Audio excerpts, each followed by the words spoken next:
Hey guys, it's Mr. Calderon with Queen My Pawn. I'll be talking about transformations of functions today. I noticed that my channel didn't have a video like that, so I'll be discussing it in this video.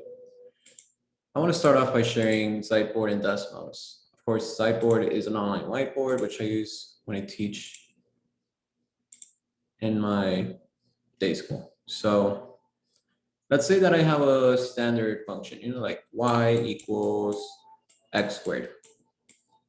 This is known to be a parabola that looks something like this on the coordinate plane. Accurately.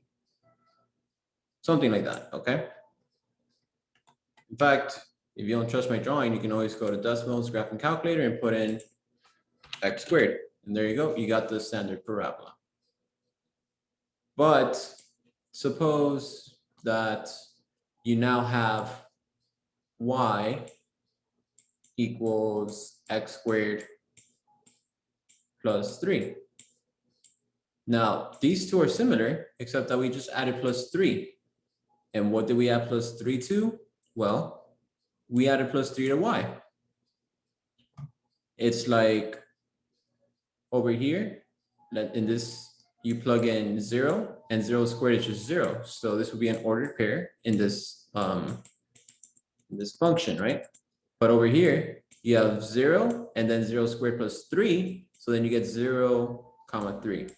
And we know from ordered pairs that it consists of 2 points. Not 2 points, but 2 subjects, the x location and the y location. So in the second one, you can see that y increased by 3. And that's because we're adding 3 to the whole thing. It's like we have this just by itself. And now look, the plus 3 comes out of nowhere. And it's like saying, hey, here, take 3 more and add it to the height. And that's exactly what happens. We put x squared plus 3. You get the same parabola, except it got shifted 3 up. That's called a transformation. You transformed the shape of the function in a way that just made it go upwards, but like the whole thing, like every single point. So it's not such a drastic transformation. It's more like a shift. Okay, this is called a shift upwards. And you would have a shift downwards as well if it was a negative number, like x squared minus 3. Now you put that in there, and there you go. You have a downward shift. There are 2 other types of transformations that are particularly related to shifts. So let's say that, let's go over here and drag. Now let's say that we had something like y equals x, I want to say x plus 3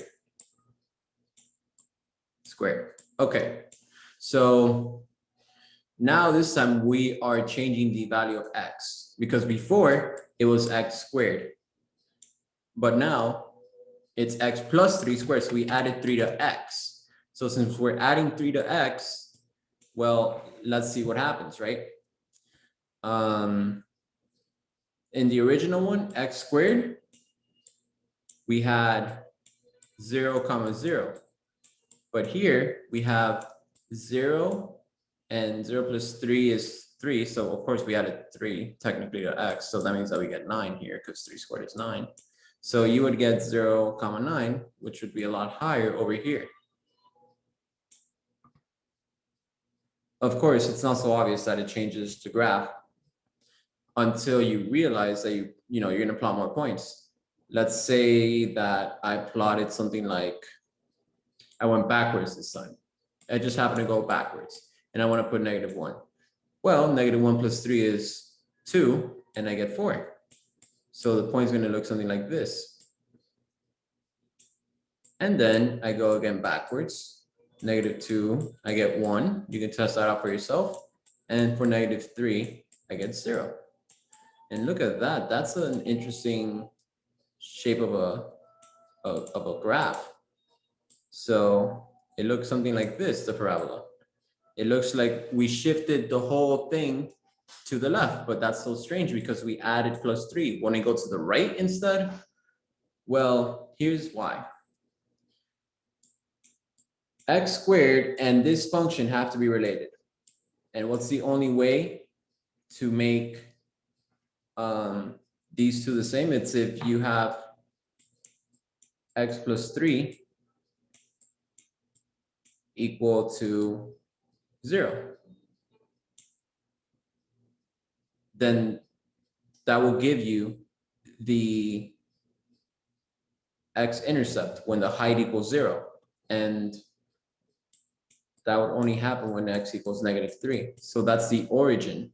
So that's why it happens that in horizontal translations or shifts, the sign will tell you the opposite way to shift it to. So for example, if you have x minus 6, well, intuition says, oh, go to the left because it's negative. But there, it's a horizontal shift, so you have to go to the right 6 times. And we can see that over here. X plus 3 squared minus 6. Oh, no, sorry, not that. X plus 3 squared. And you can see the purple one, you got shifted 3 to the left. And if we did x minus 6 squared, you can see that it goes 6 to the right. Now you can combine, for sure, you can combine the shifts. So you can have something like x minus 4 plus 5, but make sure that's squared. And there you go. You can see that over here, you shifted it 4 to the right. So that's why the x coordinate is 4. And you shifted it 5 up. So that's why the starting point is 4, 5. Now, there's a couple more that I want to talk about. And those are reflections. So let's say that I have y equals, let's pick this time 2 to the x. This time it's an exponential function, okay? So our original 2 to the x looks something like this. And I talked about that in the last video. And let's say that I multiply the entire thing by -1. Well, that's going to change the height by turning it negative. So for example, if you have this height before, well, the height's going to be over here now because, you know, the sign is negative now. And if you have this point, the only thing that's changing is the height. It gets flipped from 3, for example, to -3. So as you can see, it gets reflected across the x-axis. This is like the mirror. So you multiply the whole thing. You multiply y by -1, reflected across the x. Similarly, if you have y equals 2 to the -x, now look, x is negative. That means it gets reflected across the y-axis. So if you have a point like this, then reflecting it across the y-axis will give you this. Let's test that out for yourselves. This is the reflection across the x-axis, -2 to the x. You can see it right there for yourselves. It gets reflected across the x-axis because we multiplied the whole thing by -1. But if we only multiply x by -1, then it gets reflected across the y-axis. So multiply x by -1, change y, like the y is the mirror, and change the whole thing, which is change the y, the function, by -1, reflected across the x. So it's the opposite letter always. That's an easy way to remember. Of course, it doesn't tell you the, well, I've tried to tell you the whole thing in this crash course video because it's super simple to understand. I'm just giving you the shortcuts.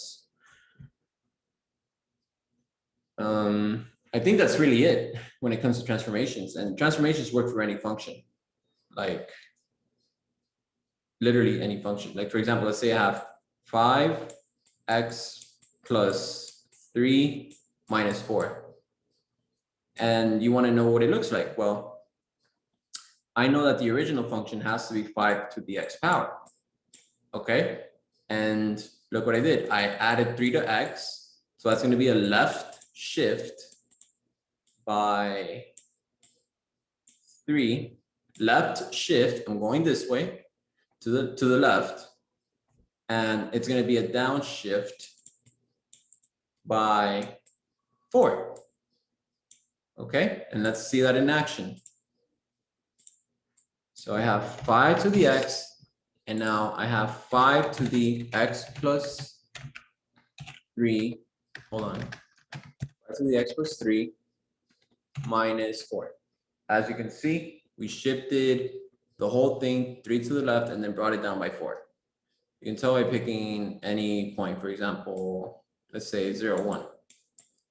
So you go 3 to the right, 3 to the left over here. Then you go 4 down, and there you go. That's the corresponding point. Because 1 minus 4 is -3. All right, I think I've said enough about it. So that's it for transformations. I hope you liked the video. Make sure to ask me any questions by putting it in the comments. Click the like button so that I appreciate your feedback. Subscribe so that you stay tuned and you pass the tests. And I'll see you in the next one.